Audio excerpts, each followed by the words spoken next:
Chris Reifert from Autopsy and Siege Power and a bunch of other stuff. Listening to Jet on Metal Messiah Radio. Good evening, everybody, and welcome to the Metal Magdalene with Jet right here on Metal Messiah Radio. Tonight we have a special guest with us back on the show. We have Chris Reifert, and today is here to talk about his latest band he is in called Siege of Power. Welcome back to the show, Chris. Hey, what's up? So, Chris, we're so used to you behind a drum kit, singing and playing with Autopsy, and here you are now up front doing vocals in Siege of Power. So how did this band all come about? It's something I kind of just stepped into at the last minute. Not to be a disappointment, but if you want to talk musical history of the band, I'm probably not the authority. I can tell you what I do know about it. That they formed the band a few years ago, and it was called First Class Elite at that point. They did some recordings, and then I think they more or less split up for a while, a couple years. I'm not even sure. Yeah. But then they decided to keep it going or reactivate it, whatever the case may be, and make a record. And they found themselves without a vocalist. I guess they had someone who was with them originally when they were around, and he couldn't or wouldn't do it for whatever reason. I'm not sure what the deal was with that, but they found themselves with music but no vocalist.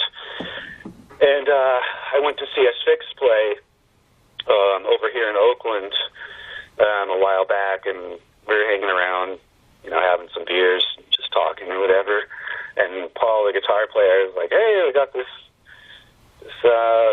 album, and our singer can't do it. How'd you feel about doing it?" And without thinking about it, I just said, "Sure." It's hard to say no to your buddies. So that was pretty much it. And then they informed me that they were going to have 13 songs and no vocalists and no lyrics. So, okay, we need you to write the lyrics, too. It's okay, 13 songs, huh? All right. let's do it. And then it turned in, then they got excited and recorded 7 more songs. Then all of a sudden it was 20 songs that I had to write lyrics for.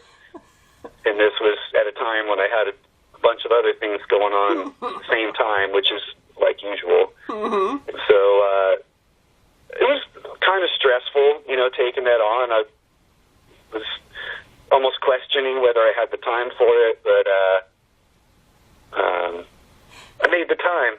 I wasn't going to let those guys down, that's for sure. That was the last thing on my mind. So, tell everybody who else is in the band, Chris. Oh, yeah, okay, I can do that. There's Bob Bagchus, who was the former drummer for Asphyx, and then you got Paul from Asphyx, the guitar player who's on it, and then Theo is on bass, and he's in Hail of Bullets, and they've all been pretty prominent in the Dutch metal scene, all those guys. And yeah, so that's everybody. And me. So what's it like for you to be singing only? I mean, do you miss the security of your drum kit?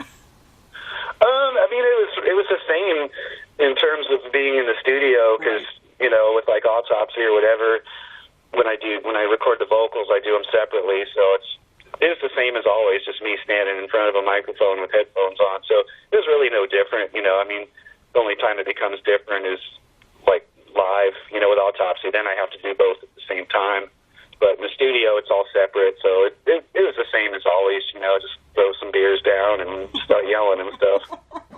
Now, are you guys gonna play live? I mean, do you have that in your mind that you want to go out and do some shows?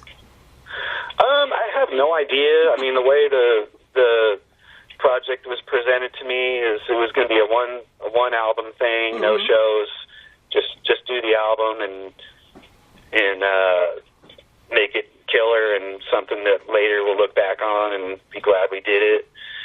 So I mean, so far that's still the case, but you know, sometimes things happen and you don't expect them, so you never know. But as far as actively seeking out shows, no, we're not doing that. Well, I would definitely go because I just would like to see what you do with yourself up there when you're just singing. I was curious to find out too because I've never done that before. So I have no idea what would happen. So you guys have that new album coming out September 7th off Metal Blade Records called Warning Blast. So you got a release date. I didn't even know about that. Cool. Yes, it'll be September 7th off of Metal Blade Records, okay? So mark that down. Okay. Well, thank you. You're welcome. Now I'm in the know. That's pretty soon too, Chris. So. Yeah, I know. I'm ready for my copies.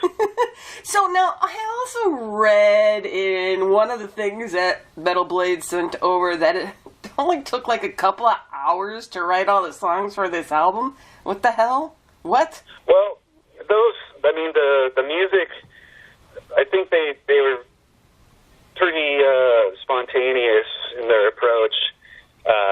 My understanding is that they had studio time booked and they kind of like put the songs together and hammered them out on the spot. You know, I think I wasn't there for it. You know, that was before I even entered the picture, so you'd have to ask them for more details. But my understanding was it went something like this. They, you know, kind of work on a song concept, put the song together, jam it a couple times, and record it onto next song. Something like that, anyways. So it was pretty spontaneous.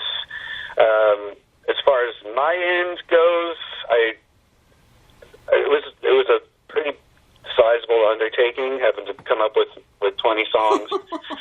So I for a few months before recording, I had just kind of like scribblings on paper, like loose ideas and concepts, maybe a line or two or whatever, but nothing cohesive at all, just a bunch of scribbling stuff. I had this idea of being like well prepared way ahead of time and all this, and like, I'm going to go in totally knowing what to do, and it definitely didn't turn out like that. I got myself so psyched up about it. I don't know. What I ended up doing is I waited a week before going in to actually write everything, which I don't know if that was the best way to do it, but it was the only way I could. I started overthinking things, and nothing was really working out. And so then, you know, fortunately I can work well under pressure. So a week before the studio day came up, I just, all right, I'm going to do them, and I'm going to do them now. And so I think over the course of like 2 weekends, I put it all together and went in the studio, and definitely felt super unprepared for the first song or two in the studio, like almost questioning whether I was going to be able to pull it off. Like, oh shit, I don't know what I'm doing, which I'm not used to that feeling. I always come in having done all of my homework and totally like knowing every little thing. In this case, was definitely not like that. But after the first song, I got that one down. Then it started to flow, and then I felt like the pressure subside, and then it became fun. It's like, oh, okay, cool. Now I just had to kind of loosen up and get into the vibe and all that. And it ended up working out great. So Chris, in that week that you had to hurry up and do those 20 songs, where the hell were you getting your ideas from? Were you like, oh my God, something fell out of the sky? What's going on TV? How the hell did you get those ideas? It was pretty easy just because of the nature. I mean, if it was like Autopsy or something where I had to come up with like 20 little, you know, horror stories or whatever, it would have been impossible, you know. But for this, the lyrical content has to fit the music. You know, the music's kind of crossover-ish or whatever, you know, kind of metal hardcore hybrid or whatever. And so with that in mind, it was easy to come up with subject matter, because, you know, music like that, you want to the lyrics have to fit the way it sounds, and in this case, it's aggressive, you know, kind of angry, lyrical subject matter, and it's these days, in particular, it's really easy to come up with stuff like that. So I just kind of jotted down a whole bunch of ideas and concepts, and it was that part was actually pretty easy. I mean, it sounds like most of the hard work was done before you even had to do anything. All you had to do was like write the lyrics in at that point, so everything was already written. Yeah, the music was all ready for me to do my thing over. So, I mean, it was easy and difficult at the same time, because normally if I play on a record, I'm there for all of it. Like I'm really, knee deep in the writing process and all that, and I, kind of came into this one as an outsider, was brought into it kind of after the fact to some extent. So I kind of had to get my head wrapped around the whole little world they've created. So it was kind of challenging in that way, but I mean, it's good for me too, So it was a good experience, and, I learned that I can pull it together at the last minute and make it work, and hopefully have it not sound like it was put together at the last minute.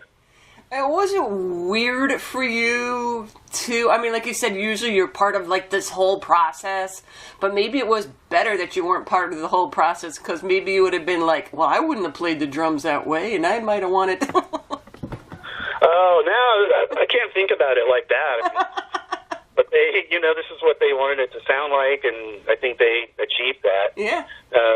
So, my takeaway from it is I'm glad, totally stoked that they wanted me to do it, and I'm, glad I was able to, find the time to do it, and yeah, man, it was a cool thing. I'm glad it happened. And now, 20 tracks. Okay, 2 of those tracks are bonus tracks. You released a single, Mushroom Cloud. I mean, have you heard much reaction back from the single, or anything like that? Seen any reviews or any of that kind of thing? Not a whole lot yet. I've seen like one album review that was good. I'm sure it'll be like the usual. I mean, everyone's got their opinions and stuff. I'm sure there'll be, people that love it and people that don't love it, or whatever. I can't worry about that, especially now with the internet and everyone's got a comment, an opinion, and they all feel like they need to express them on the internet and stuff. And I just can't worry about stuff like that. I'm happy with it. I'm glad we did it, and that's all I need to worry about. I mean, did you guys all go about together picking which song to release as a single, or does the label do it, or how did you guys come about with that song as the single? We discussed it together through like group emails and stuff.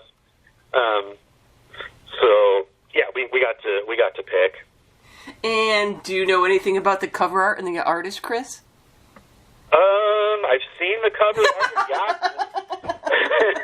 I like it a lot. I think it's really cool. Yeah. Yeah, I think it's great. The artist, those guys had him already picked out, and so I looked at some of his stuff online and was like, yeah, it would be a good fit, and we got to steer it in the right direction, because there was a bunch of other versions of it that were completely different that just definitely didn't work. So I don't know how many of them there were. There was definitely a handful of other concepts, and we finally arrived at this one, and this one did the trick. And now, how's it going to be released? I mean, is there pre-orders going on? Can people pick it up over at Metal Blade site? I mean, since it's on Metal Blade, it should be easy to find, whether you get your stuff online or go to record stores or whatever. I'm sure it'll be easily accessible. And I'm not 100% sure, but I think if people go over to the actual Siege of Power Facebook page, I think there might be links up there where people could go pre-order. I think they probably, Metal Blade, as always, has all kinds of like little bundles and stuff for people to pick up. I mean, what else do you have going on, Chris? I mean, we know you did this project here. Got any other little projects we ought to know about? Oh, there's always something. Autopsy's still going. We're still doing that. And then I've got Violation Wound. We're on year 5 of that. And wow. going strong still. And then I've got that Painted Doll band, which is completely different from all the other stuff. That's going still too. So yeah, there's a lot. What are you doing? I mean, I barely skimmed over Painted Doll. I mean, what do you like? Vocals and bass? What the heck are you doing on that? I don't sing on it. That's why the vocals are good. Yeah, that would be a deal breaker if I was the vocalist on it. No, I played on the album. I played drums, and then I did some guitar and bass as well. And then my buddy Dave, who's the other half of the band, he did all the vocals, and he did also whatchamacallit, some guitar and bass, and a little bit of keyboard too. So between the two of us, we got all the bases covered. And what kind of music is that band, Chris?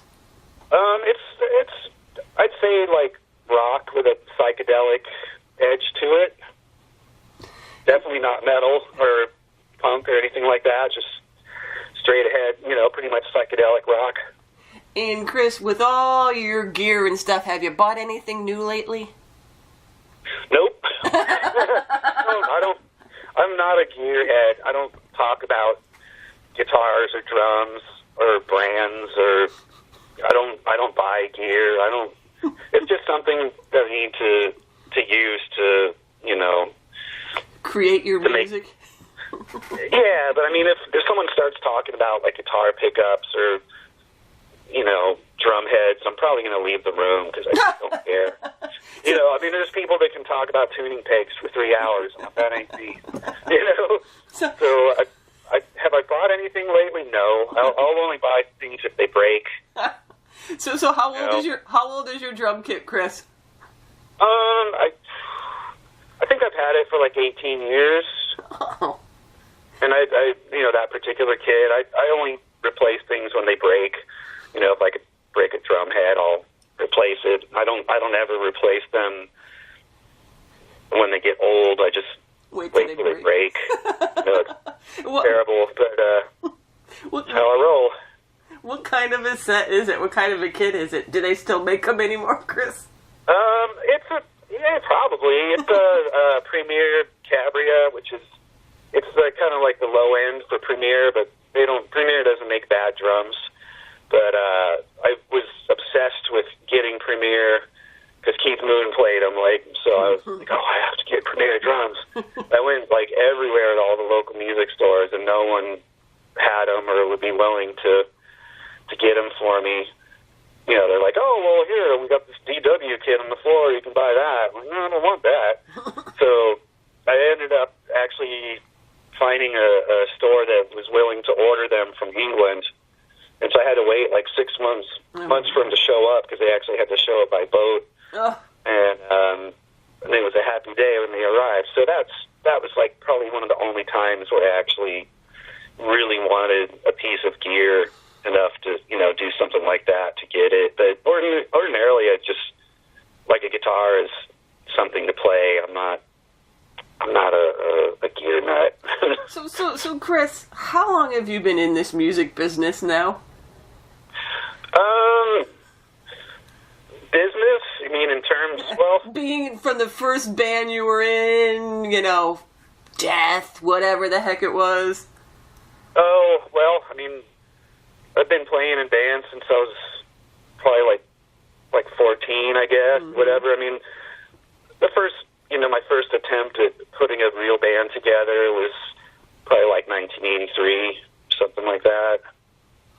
And what are your thoughts on this music industry today? I mean, back when you first started out, really, there was very limited bands, really, and now look at it. There's so much going on. I know, it's overwhelming, isn't it? It is.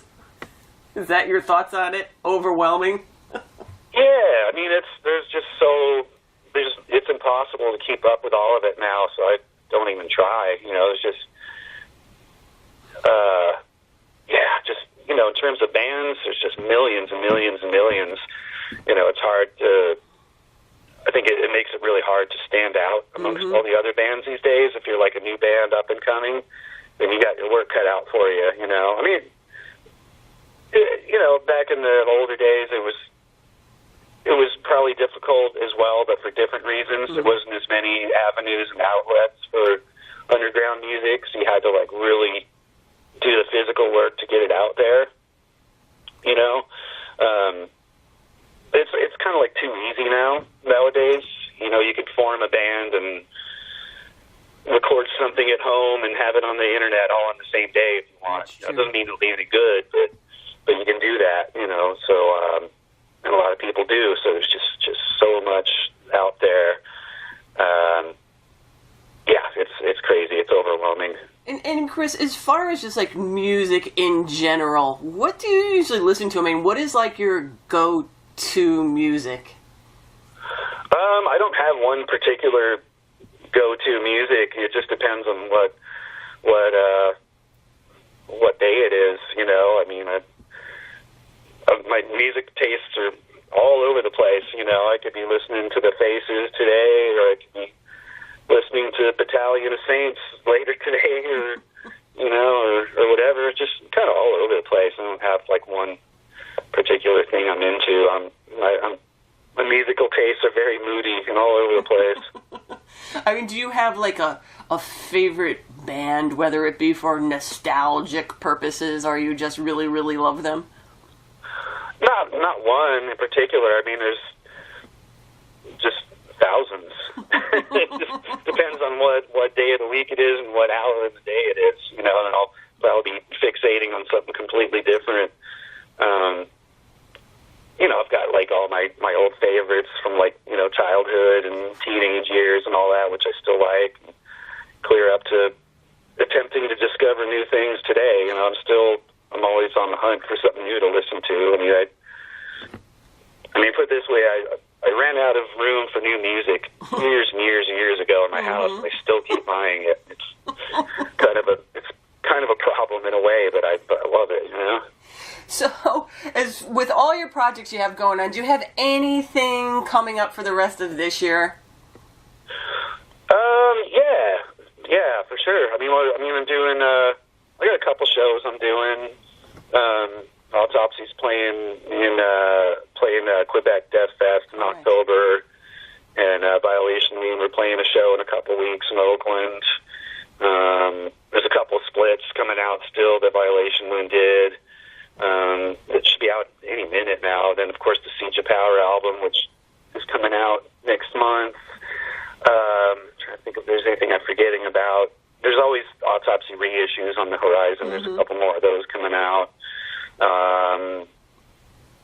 So there's a few things, and then working on new material for all the bands. Want to do new albums and stuff, which I'll probably get around to that next year.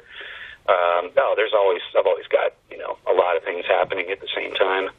So the Siege of Power, again, coming out September 7th off of Metal Blade Records. And then, and the name of the record is called Warning Blast. Let's get that out there. And people could probably go and pre-order it now off the Metal Blade site. And if you go to the Siege of Power Facebook page, I'm pretty sure they have links and stuff all over the place. And Chris, thank you for coming on the show and telling us a little bit about the new album and your part in that and what's going on with you. And have a great rest of the year, and hopefully we'll talk to you again with your next new projects.